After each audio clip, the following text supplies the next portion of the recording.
All right, it's almost 4th of July, and in honor of that, Mike and I both found quotes or poems about America. Mine is from the 1930s Langston Hughes, Let America Be America Again, and it opens up with, Let America be America again. Let it be the dream it used to be. Let it be the pioneer on the plain, seeking a home where he himself is free. That's beautiful, Nate. That's beautiful. Well, thank Langston. It wasn't my words, but my quote is a little more recent. This is from June 2026, spoken by Mike Huckabee, the United States ambassador to Israel. Without Israel, without the Jewish foundation, there would not be an America. Welcome to Nice Ashes. Join hosts Mike and Nate for cigars and culture. Let's go beyond the smoke. So what are we going to smoke today, Nate? We are going to smoke the Tatiana Cognac. And this is, we've got, I think, 2 more after this one to be wrapped up with our Tatiana series. I'm going to try out a new lighter tonight as well, Mike. my standard is a 3 torch. This is another 3 torch, but it's shaped a little differently, so whatever. Nice, different brand or? It was found at somebody's place of work, and it works and looks really nice. Has a little cigar punch on it. Nice. I figured why not? It seems to have a much larger fuel reservoir than my other one. I don't know what brand it is. It's unbranded. It doesn't say. But this cigar is sweet with kind of almost so sweet it kind of burns the tip of my tongue. Yeah, it's kind of sickening, actually. Yes, I do remember. So going back to your quote, Mike, I do remember all the Israelis helping us defeat the British. They try and gloss over that in history class, but if you look closely, they're there. Yeah, I think if everybody looks up Attack of the USS Liberty, they'll learn all about it. Ooh, well, okay. That's the Tatiana Cognac, I guess. I mean, it's not 100% unpleasant, but it's very in your mouth, I guess. The cap was so sweet, my tongue kind of burned a bit. That tobacco tastes foul. I don't like it so far, which is unusual. No, it doesn't. It doesn't taste like cognac, as far as I know. I don't drink a whole lot of cognac, but it doesn't taste like it. No, it tastes like cheap tobacco with a sugar topper to try to cover it up. Yes. All right, well, as you might have guessed from our opening, which we did a little differently than we normally do. Normally we take a snippet of the episode and plop it up there. Don't know if Mike knows that. I don't know how much he listens. Oh, I knew that. I'm a regular listener. Listener. Well documented. Well documented. But we're talking about the big 250-year shindig of the United States kicking England in its pants, you know? USI. Well, so what I wanted to do with this episode is I wanted to be happier about the United States than Mike currently is, and maybe happier about the United States than a lot of people currently are. So I wanted to talk a little bit about the actual July 4th, 2026. It's going to be the 250th anniversary of our independence, even though July 4th, the Constitution wasn't ratified and the Declaration of Independence wasn't delivered then or whatever. But it's a day for sure. It's a dude. What? It's like Christmas, right? Like we all know that's not the real day. Yeah. Yes. So it's called a semi-quincentennial. And this commemorates the adoption of the Declaration of Independence by the Second Continental Congress on July 4th, 1776, when the 13 American colonies formally declared themselves independent from Great Britain and asserted their status as a sovereign nation. We're going to go and examine briefly the origins of the United States for those of you who might not know. We do have international listeners, and it will be exploring some contributions that the United States has made to the world and also some lesser-known facts about American history. So it's going to be hopefully a little more fun. Mike will chime in with his Israel stuff, I am sure. No, that's previous and later episodes. For those of you paying attention. So, the formation of the United States. British redcoats insisted tea and navigation imports endure, inspired separation after much argument. Zealous insurgents negotiated greatness. So before independence, the eastern coast of North America contained 13 British colonies throughout the 1760s and early 1770s. And this is fitting, Mike, that we would have such a big anniversary of America this year because we did Christopher Columbus and we did the Lost Colony of Roanoke and briefly touched on Jamestown, which were all early British settlements, well, except for Christopher Columbus. Fuck that guy. But in the early 1760s and 1770s, the tensions increased between the colonies and the British government over taxation, political representation, trade restrictions, and self-governance. So we had the Stamp Act of 1765, the Boston Massacre of 1770, and the Boston Tea Party of 1773, and the Intolerable Acts 1774 contributed to growing colonial resistance. Now, I believe that the Tea Party was it was a 3% tax increase on tea. It wasn't much. I don't remember the exact amount. The paper tax wasn't very much either. Let's be fair, Mike. It was a lot, but it pales in comparison to what we're taxed on today. True enough. People weren't used to giving 60% of their income to tax. So. Yeah, and that's one of the main reasons we became America, or the United States. Oh, how the times have changed. But I'm a positive person here this episode. So the road to independence, in June 1776, the Continental Congress appointed a committee to draft a declaration explaining why the colonies sought independence. The committee included Thomas Jefferson, friend of the show, John Adams, Benjamin Franklin, also friend of the show, Roger Sherman, and Robert R. Livingston. Jefferson drafted most of the document, drawing on Enlightenment principles and earlier colonial writings. Have you read the Federalist Papers, Mike? I have not read the entirety of the Federalist Papers, but I have read some of them. Sure. I picked up a copy of them all in one book, a year ago. I haven't got around to reading them yet, though. But do they have the Anti-Federalist Papers? What's commonly called the Anti-Federalist Papers? Not in that book, but I'm sure they exist out there somewhere, right? Oh, yeah. Like, just like any other time, the Founding Fathers didn't see eye to eye on any topic. There's always controversy, right? So. Well, yeah. And we today we like to envision them as having some grand scheme and all being in agreement and, I don't know, singing Kumbaya around the tobacco plantation or something. But that's not how it was. A lot of compromise,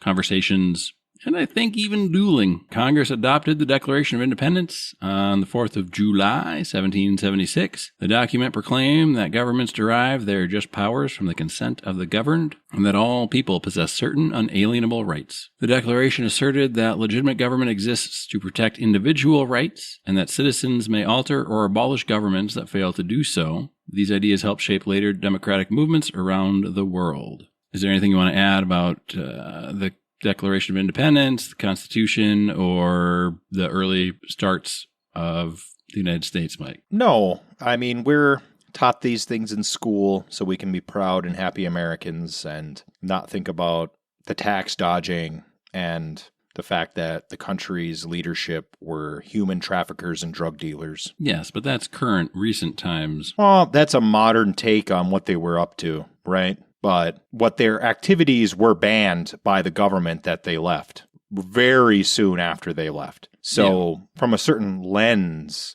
it could be seen as an act of trying to get away from the British Empire before the empire banned slavery, liquor sales, and things like that, which happened, as we have discussed on the show. Sure. When did Britain ban slavery, Mike? I have to look it up. It was in talks, obviously. So yeah, we'll have to look it up because it was discussed long before America left. Yeah. Well, and so I read a book by Thomas Sowell, and what was it? Black Rednecks and something. But he was talking about how even the founding fathers in the United States talked about slavery and abolishing it within their declaration or their first constitution. And that's part of it too, is we understand kind of what's going on right now, but to go back and think about you have 13 different colonies that all think that they're the right one or whatever, right? You have 13 different colonial leaders or whatever they called them at the time. I can't remember, governors probably, right? And they're trying to work together and compromise, and the greater good in their mind was to have their own country and break free from England. And they knew there were going to be certain sticking points that would prevent the Union, I guess. Sure. Is another take on it. The Slavery Abolition Act was passed in 1833. It was initially tabled in 1793. Okay. So in 1776, let's say, it would have been part of the political process, let's say. Yeah, just at like the our current forefront government. of conversation. Yeah, exactly. It was discussed in Jane Austen behind the scenes, for God's sakes. So Sure. it was a conversation people were having. Yeah. And the ban on liquor, I mean, everybody's seen the cartoons of Demon Gin and all those things. So that's Well, I been can't in argue the with works. Demon Gin. That is.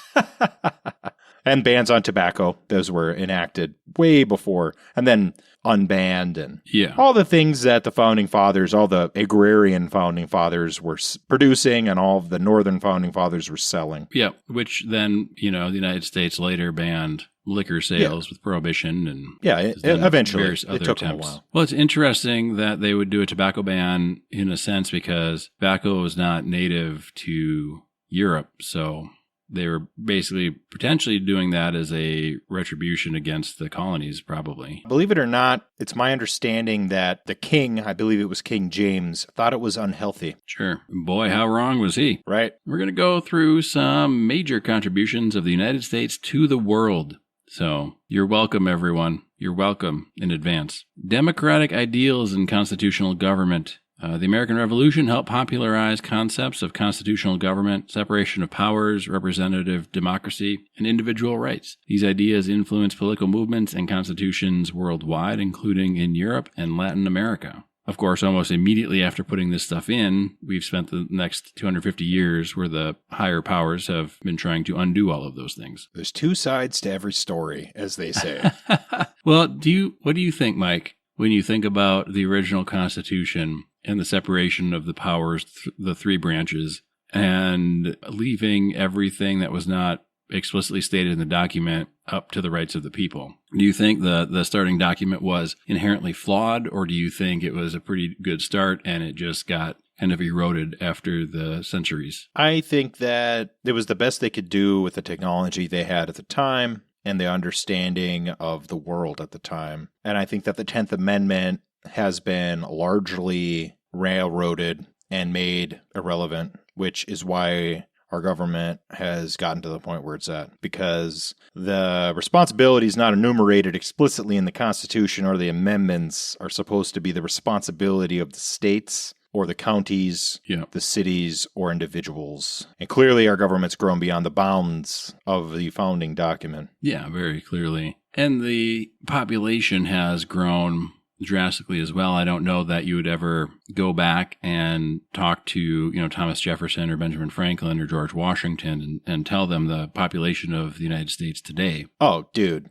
We talked about it on the show. Like, Benjamin Franklin was famously racist against Germans. Like, these guys' opinions are not particularly relevant to today. No. Right? Like, their knowledge base is 300-400 years old, right? They're not even up to date with the current times of 1776. They're in a backwater, right? Mm-hmm. We talked about the gap in technology between the Spanish and the Portuguese during the age of exploration. Yep. Well, these gaps existed then, so they're not the most up-to-date dudes. Well, and they're several months sea voyage away from England where things are happening. You know what I mean? Like, you think about the Congressional Congress and the Founding Fathers creating the Federalist Papers, and it's active. It's very active and very fresh and very quick. They're here in the 13 colonies, right? Or Philadelphia, wherever, but they're not getting that same sort of fingers on the pulse of what's going on in England or, what's going on anywhere else. Right. And just like today, whatever news they're getting is being filtered through certain lenses. Yep. And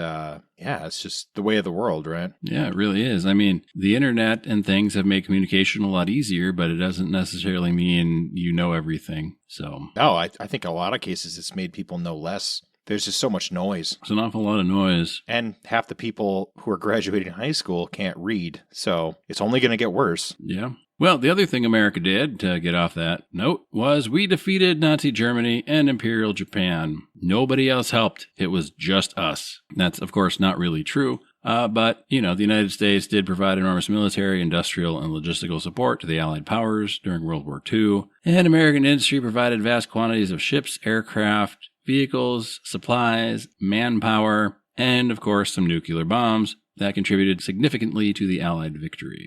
We could have joined earlier, of course, and things might have been better for all involved, but the Second World War, just like the First, was tremendously unpopular in the United States, and the government forced the hand of the foreign governments, in many ways you could argue, to draw the country into the war against the will of the people. Not drawing any parallels to modern day, but there's track record of our government doing things that the people do not want, almost as if decisions are being made not in the interests of the population, but for other reasons. Yeah, I guess I have a question about that one for you, Mike. Yeah. And this could just be, all of the news we get here is, of course, or not all of the news, but a lot of the World War II stuff we get here is Nazis are incredibly evil, like the evilest thing on the planet.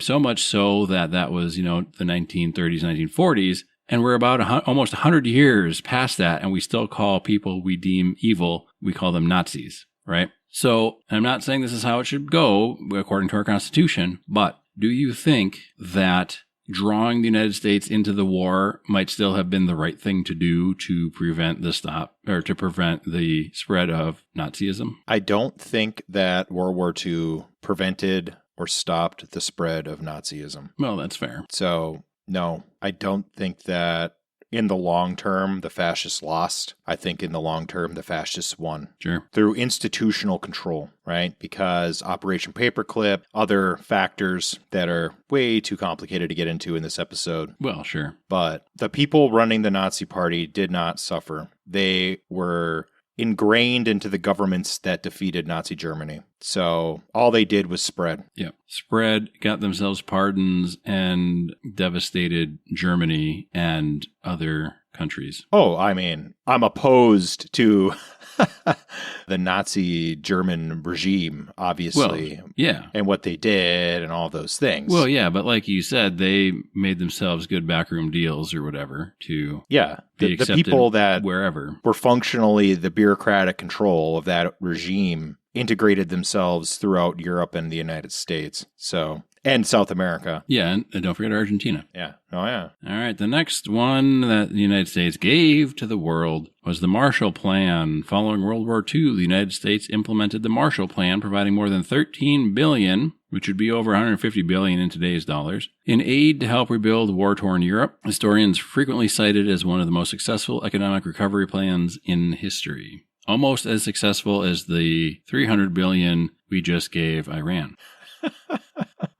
Weird. The Marshall Plan was a major boost. That doesn't include the rebuilding of Japan, which the United States did as well. Yep. So, yeah, post-World War II, the United States definitely rebuilt the countries that were devastated by the war, other than the parts that were occupied by the Soviet Union. Yeah. Those parts are still kind of not great, from what I understand. Well, that was kind of a weird time between the Soviets and the rest of the Western world, as they started out on the side of Hitler. Yeah, there were a lot of people on the side of Hitler back in the day who aren't too open about that. Yep. Ukraine, for example. Yeah, Italy too, right? Italy, yeah. Oh, yeah. Switzerland, arguably. Yep, if you're not fighting with us, I can only assume you're fighting against us. Well, if you're harboring money and criminals, what are you doing? Exactly.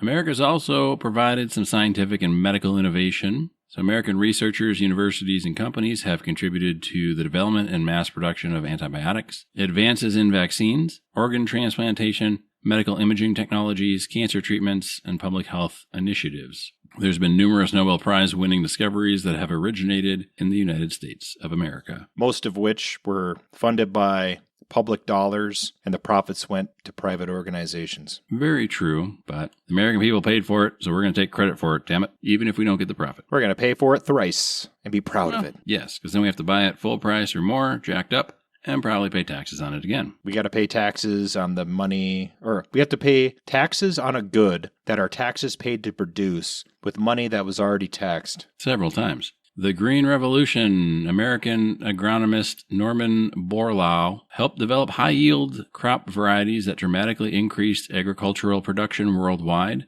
His work is credited with helping prevent widespread famine and saving hundreds of millions of lives. I read that with a weird inflection because I was going to say, but no one knows where those lives were saved. Because even here we have hungry people, right? Starvation, lots of places. Yeah, I think a lot of that has to do with transportation systems. Yeah. That's the claim. I don't know if it's true or not. Yeah, I don't know either. I know lots of people recently, Elon Musk I think Elon Musk said he was going to write a check to cure hunger and then didn't do it or something. And some people say he's just an asshole. Some people say he asked for a plan. Nobody provided him a plan. I mean, all of this stuff is almost just grandstanding, and it gets tiresome very fast. But, high yield crop varieties, unfortunately, you can't grow crops everywhere. Some places you can't grow the same crops that you can in Minnesota that you do in like the Sahara Desert or something, right? So you have to factor some of that into account, and likely transportation or other logistical things. How are you going to get it to with our Somali episode, you've got tribes that are nomadic. How are you going to get food to the nomads? What I want to know is, why is it the responsibility of the people that live near the water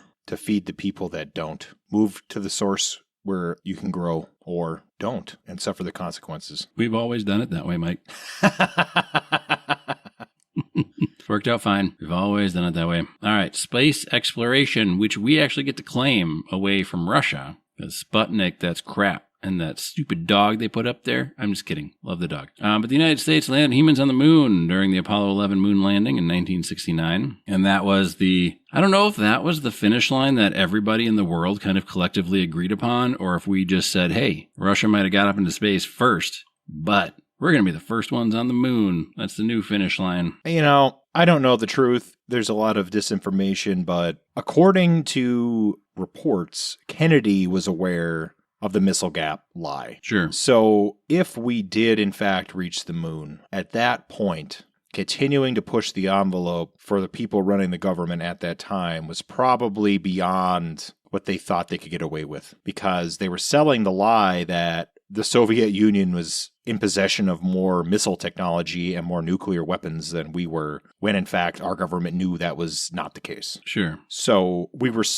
inflating the military budget for these programs astronomically under false pretenses, and everybody doing it was aware. So at some point, you kind of have to rein it back so you don't get caught, Yeah, sure. I mean, that whole space race is very interesting, though, an interesting period of time, regardless of the real reasons behind it. I agree. It's romantic. The astronauts were driving Corvettes and wearing Omega watches and slaying babes on the beach in Miami, shooting out of the Werner von Braun space station. Little tie back to World War II for you. Oh, yeah. So. Yeah. I watched a really interesting documentary called From the Earth to the Moon, several episodes long, but very fascinating about that. And then, of course, you've got the Hidden Figures movie that talks a lot about the behind-the-scenes kind of calculations. And, I mean, it employed a lot of Americans. Oh, it was a massive theft of money from the North to give to the South, for sure. Well, sure, that too. For sure. Massive jobs program for the South, paid by my ancestors.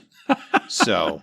We're supposed to be celebrating 250 years, Mike. Woo! USI, USI. All right. So with that, I think we should do a cigar check because I feel like I'm about halfway through. I'm a little bit more than halfway, but the cigar is not very good. It's not good at all. It's not. Yeah, especially for a Tatiana. It's terrible. Well, especially for a Tatiana. The sweetness has worn off. And it just now tastes like, I don't know, kind of like soggy tobacco or something, because it's like still coated with like the sweet, but the sweet with the smoke coming through it, the sweet's all gone. So it's just kind of a flavorless, like hint of sweet thing. It's like moldy tobacco with a hint of sweet topper. Yeah, I feel like I'm smoking like that old yellow insulation that's like in really old homes. Not like the nice new pink stuff that looks like cotton candy, but like the old, like kind of gross looking yellow stuff. Sure. I feel like I'm smoking that. Like the stuff you'd see in a old fish house. Yeah. Yeah, exactly. Oh, I'm out of tobacco. All right. Have you tried smoking the insulation? All right. Well, along with the space exploration, the United States also developed major satellite technologies, contributed heavily to the International Space Station, and advanced planetary exploration through robotic missions. The United States also created the GPS. The United States Department of Defense developed the GPS, and today that supports navigation, aviation, maritime safety, emergency response, agriculture, scientific research, global commerce. And the system's freely available worldwide. But you got to buy the $200 Garmin thing to access it. My parents used to have one of those. Yeah. That's pretty crazy. So GPS was invented in 1973 and was fully operational in 1995. That's crazy. Yes, indeed. Civilians didn't get access until 2000. So we were 27 years behind the military. Yes. Which is probably typical. I would say 30 to 40 years is probably a good guess, depending. But GPS changed the world, for sure. Yeah, it really did. Finally caught us up to Portugal. Hot damn. With their tide charts and everything. I was going to say, it got us caught up to the wise men following the stars. The Internet. The modern Internet traces much of its development to United States-funded research projects, including ARPANET, ARPANET. American universities, government agencies, and technology companies played central roles in creating many of the technologies underlying today's Internet. I heard, now, because I've seen Blazing Saddles so much, is the real female actress/scientist Hadley Lamar or Hedley Lamar? And which is the one in Blazing Saddles? Hedley Lamar is in Blazing Saddles. Okay. And Hadley Lamar is the actual real-life actress. I heard that some of her work actually developed Wi-Fi or Bluetooth, like what we use today. Well, that's cool. Global humanitarian aid. The United States has historically been one of the world's largest providers of disaster relief, food assistance, refugee support, disease prevention programs, and international development aid. Technological innovation. The United States has been the leading force behind personal computers, commercial aviation advances, semiconductors, software industries, biotechnology, modern telecommunications, and, well, this shouldn't be a good thing, but artificial intelligence research. Well, of the things on that list, they all have positive and negative influences. So, sure. I mean, planes still use leaded fuel. Yep. So we're still spraying lead in the atmosphere, making us dumber. Chemtrails, Mike. Right. Yeah.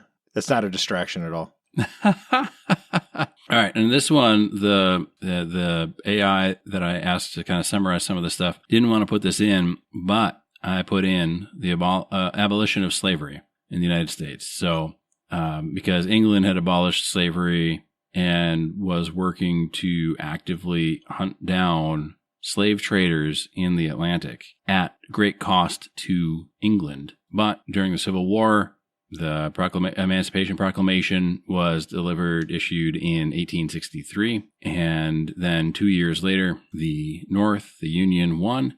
And then later in 1865, the 13th Amendment was ratified, abolishing slavery and involuntary servitude, except as punishment for crime, throughout the United States. And people love to say that the United States, even here, it says the United States was deeply involved in the Atlantic trade system for centuries. Well, I don't see how 1776 to 1865, with the ratification of the 13th Amendment, doesn't sound like hundreds and hundreds of years to me. Sounds like less than 100 years. It is. And claiming otherwise is supporting blood guilt, which is ridiculous. Now, you can say slavery in North America was around for centuries, but the United States didn't exist until 1776, so you can't really pin that on them. They were just bringing over stuff from Europe. Right. And America in our current form didn't exist, until 81? Not even 81. When was the Constitution? Was that 89? Yeah, something like that. And then you could even potentially say it didn't even exist until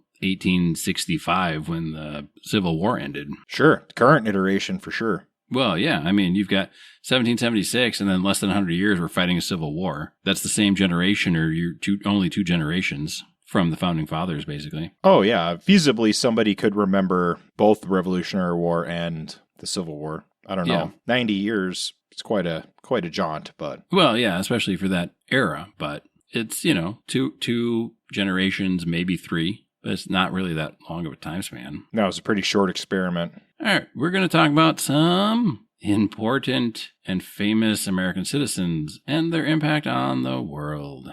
Founding Fathers, we don't have to spend too much time on the Founding Fathers, but we have George Washington. He was the commander of the Continental Army during the Revolution. He presided over the Constitutional Convention in 1787 and served as the first president of the United States from 1789 to 1797. And he established a lot of the presidential traditions that continue to this day. And at this time in American history, there was no term limits on president, and he voluntarily stepped down after 2 terms, We have Thomas Jefferson. He was the principal author of the Declaration of Independence. He was also the third president of the United States. His big thing that he did for a big old feather in his cap was he oversaw the Louisiana Purchase, which doubled the size of the nation. He also sent out Lewis and Clark to learn about the native peoples and to figure out what he purchased.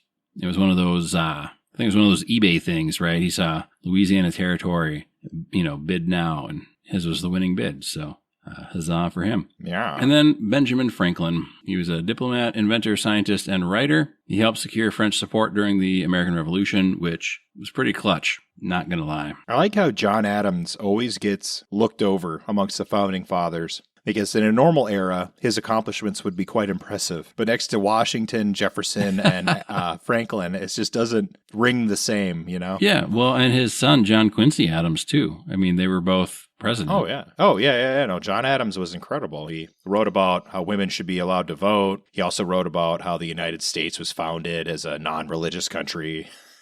Yep. Well, I think that second reason is the main reason why he's forgotten about today. Possibly. And he was a Unitarian, so not being a member of a Christian church and being the second president is not something that people want to talk about. That is true. All right, we've got some leadership during national crises. Abraham Lincoln, through the Civil War, of course. He issued the Emancipation Proclamation. Franklin D. Roosevelt led the country through the Great Depression and most of World War II. And his big thing was the New Deal economic programs. And he worked closely with Allied leaders to help defeat Nazi Germany and Imperial Japan. Then you've got Dwight D. Eisenhower, who was Supreme Commander of Allied forces in Europe during World War II. He oversaw the D-Day invasion and later became president and championed construction of the interstate highway system. Surprised I didn't put Teddy on here because he started with others, right, with some civilians, he started the national parks, which a lot of other countries have taken. I'm sorry, Nate. I was just going to say the national parks here led to other countries adopting a national park system or country park system, right? Yeah. It was the model for other countries. Yep. And he also busted up what, Mike? Oh, he busted up a bunch of big monopolies that were destroying the country during the Gilded Age. Yep. And he initiated the Food and Drug Administration because food companies were mass poisoning people. He reformed the system and made it run for another 100 years. Yep. Civil rights and human rights, Martin Luther King Jr. He was the leader of the civil rights movement, advocated nonviolent resistance, helped bring national attention to racial segregation and discrimination, and he was awarded the Nobel Peace Prize in 1964. He's one of those characters similar to probably Winston Churchill, I would say. I don't know that his initial thing was necessarily become the leader. He just kind of spoke up a lot, and he had his own vices for sure, but he had a good team surrounding him that put him in situations where he could do what he was good at. And they overlooked some of his, what some people might call character flaws, but what others might call just things that made him human. I thought you were going to say Winston Churchill was assassinated by his own government for opposition to the Vietnam War. Maybe. Rosa Parks, her refusal to surrender her bus seat in Montgomery, Alabama, became a catalyst for the civil rights movement. And again, they had tried that several times before, the team around Martin Luther King, and hers was the one that stuck. So they had tried it in other areas at other times, and hers was the one that stuck. So she wasn't necessarily unique. There were other people willing to play that role for the movement. And her time playing the role was the one that caught the national attention and also led to one of the worst fucking episodes of Doctor Who I've ever seen in my life. Dude, that episode broke my soul. I had to give up on it. That was the last episode of Doctor Who I've watched. Yeah, I watched a couple after that, and it just got so terrible where they were going back and retconning almost everything about Doctor Who lore, and I'm like, this is too much. I'm okay having some fun with this, but you guys are talking super seriously about this stuff, and it's ridiculous. Frederick Douglass. He escaped slavery and became one of the most influential abolitionist voices in American history. He advocated for equal rights, voting rights, and educational opportunities. Friend of the show. Yes. People that we wish we could actually have on the show, for sure. He would be very interesting. Science and innovation. Yeah. Thomas Edison held more than 1,000 U.S. patents because he's a fucking thief. And he had the money to do so, I guess. Nikola Tesla, he developed key technologies for AC electrical systems, and his work helped to make modern electrical power distribution possible. He had a lot of other great ideas, but old Tommy Boy was stealing a bunch of shit. So also an immigrant, so we kind of stealing the thunder of what Czechoslovakia or wherever the hell he's from. Yeah. Norman Borlaug, we talked about him briefly. He lived from 1914 to 2009, which is wild. You imagine, like, being 10 in the 1920s and then seeing all the shit from 2000 onward. All right. He led the agricultural innovations known as the Green Revolution, which we talked about. And then we've got Katherine Johnson. She calculated orbital trajectories critical to early American space missions, and her work contributed to the success of Project Mercury and Apollo missions. Space exploration. Neil Armstrong, who was the first human to walk on the moon during the Apollo 11 moon landing. Sally Ride was the first American woman to travel into space. She flew aboard the Space Shuttle Challenger. John Glenn was the first American to orbit Earth, and he later became the oldest person to fly in space at age 77. How old was Shatner, though, when he went up? I don't know. I thought he was over 80, though. I don't know that he did the same thing John Glenn did, though. But well, no, because he was a passenger on a cruise flight, right? It's kind of like those TV personality women they put into space, and they all claim to be astronauts. Like, okay, well, what about the dude that drove the ship? Yep, he's not important. They got there on woman. feminism. I don't know who it was that flew the ship. The person. It doesn't matter to me. They got there on matriarchy. Matriarchy fumes. I don't, I'm just joking because maybe it was a female astronaut pilot, right? But you've got these famous people like even William Shatner. But Katy Perry and these other ones that go up in space, and they're like, hey, we're all astronauts. And it's like, well, you did basically what we have to do to ride a roller coaster. So you're not really, but okay. All right. Industry and technology. Henry Ford, friend of Israel, revolutionized manufacturing through assembly line production, and he made automobiles affordable to millions of people. Steve Jobs, who co-founded Apple, and he, of course, helped popularize personal computers, smartphones, and tablet computing. And then we've got Bill Epstein Island Visitor Gates, who co-founded Microsoft and helped drive the personal computer revolution, and also had to dose his wife with, anti-STD drugs. Without he had to give her antibiotics from the clap or something that he got from the pleasure island he went the to Russian with our prostitute. He was, whatever it was. Allegedly. Yep, allegedly. More people have been arrested, Mike, for doing things around the reflecting pool than they have for Epstein-related things. Does that seem right to you?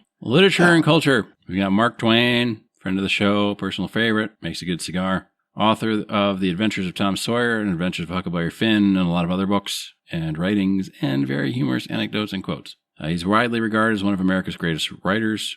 Ernest Hemingway, a Nobel Prize-winning author, and he influenced modern literary style through concise prose and realistic storytelling. Maya Angelou is also a writer, poet, and civil rights advocate. Her autobiography, I Know Why the Caged Bird Sings, became a landmark work of American literature. So music and entertainment, we got Leadbelly on here. That is clutch, because I love Leadbelly. I do, genuinely. I introduced my wife to Leadbelly a couple of years ago, and she was like, are you going to kill me or something? I'm teasing. Leadbelly's not on here, but I knew it would get Mike's attention. We've got Louis Armstrong, who helped popularize jazz. Elvis Presley, of course. And Michael Jackson. No Woody Guthrie either, I see. Yeah, no. Trying to keep it light, mostly because this cigar is gross. So sports, we have Jackie Robinson. He broke Major League Baseball's color barrier in 1947. So take that, England. So we celebrate the guy that was the first one to break the racist rules that we lived under for 200 years or whatever. Yeah, great. But I didn't see an English black guy do that. Because they have Major League Baseball over there. So yeah, they have no black baseball players over there in England. Winning. Okay. Muhammad Ali, 3-time world heavyweight champion. Take that, England. And Michael Jordan helped globalize basketball. So suck it again, England. Why are 2 of the 3 persecuted by our government? That's what I want to know. I'm the one that's supposed to be the negative one here. All right. And our last section here, I believe, is, our last section. And we can go as long or short as we want on this, depending on the cigar. It's some lesser known facts about the United States. The Declaration was not fully signed on July 4th. It's celebrated as Independence Day, but if you were to truly do Independence Day, It would not be until August 2nd, 1776, so almost a full month after. Independence was actually voted on July 2nd, so Congress approved independence on July 2nd of 1776.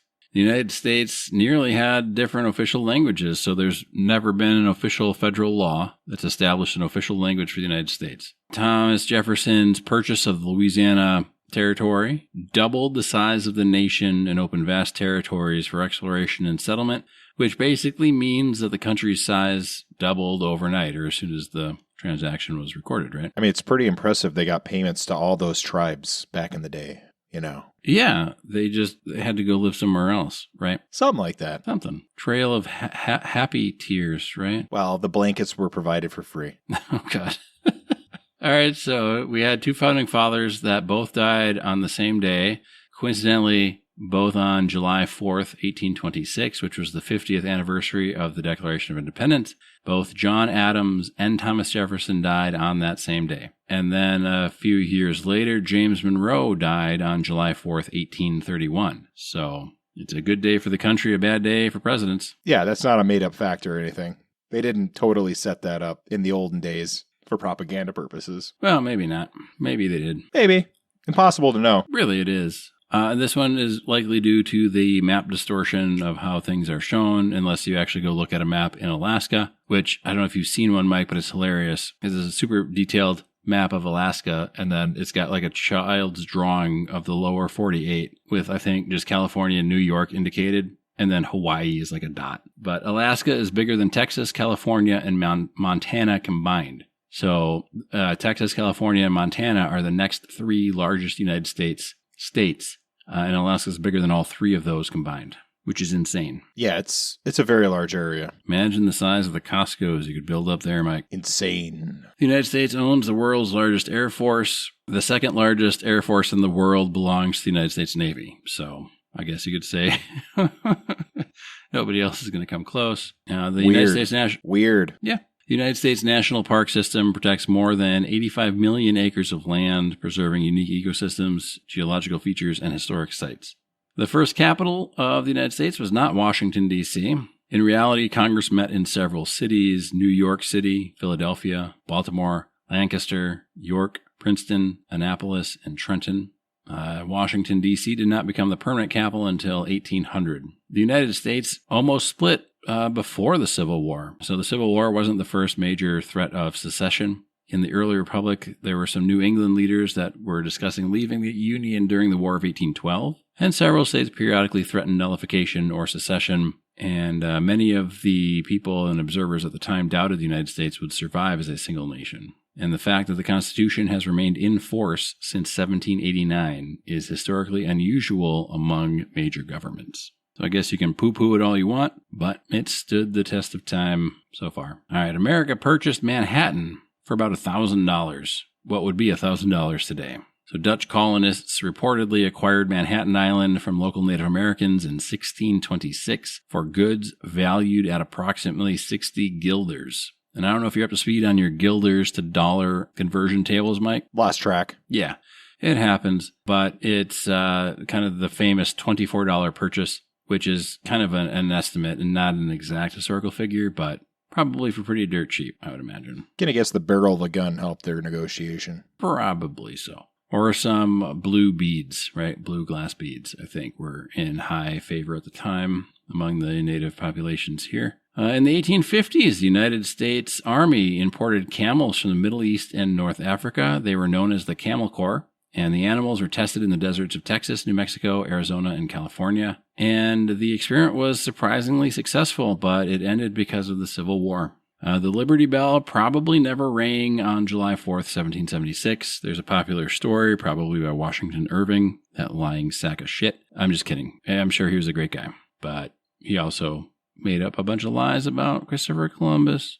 But a popular story claims the Liberty Bell rang immediately after the Declaration of Independence, which assumes that there was like some town crier that was like, "We declare independence." And historians generally agree there's not really any evidence to support this story. But again, does that even really matter, I guess?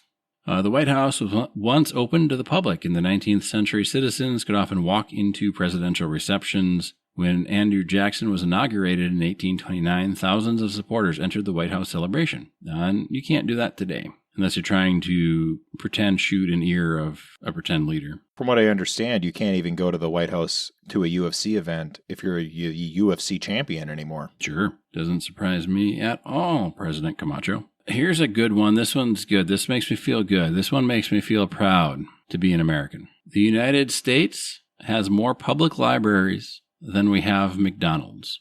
Now, I'm not saying it's the best measurement system, but it makes me happy. I'm not going to lie, that one does surprise me. But not really, because I think every town has one. Not every town, but a lot. A lot. Every county for sure, right? Oh, for sure. You would think. Maybe in Alaska, no. But well, yeah, maybe not in Alaska or Montana or North Dakota, but you would think. I mean, the Hennepin County Library here in Minneapolis, well, and surrounding towns, right, has multiple locations. They have a location, at least one location per neighborhood. Yeah. I bet the smaller counties don't have one, because there's a couple counties in the United States that have county seats with fewer than 20 people. So sure. Alaska was once mocked. Speaking about Alaska, the United States purchased Alaska from Russia in 1867 for $7.2 million. Critics call it Seward's folly and Seward's icebox, but the territory later proved rich in gold, oil, fisheries, and strategic military importance.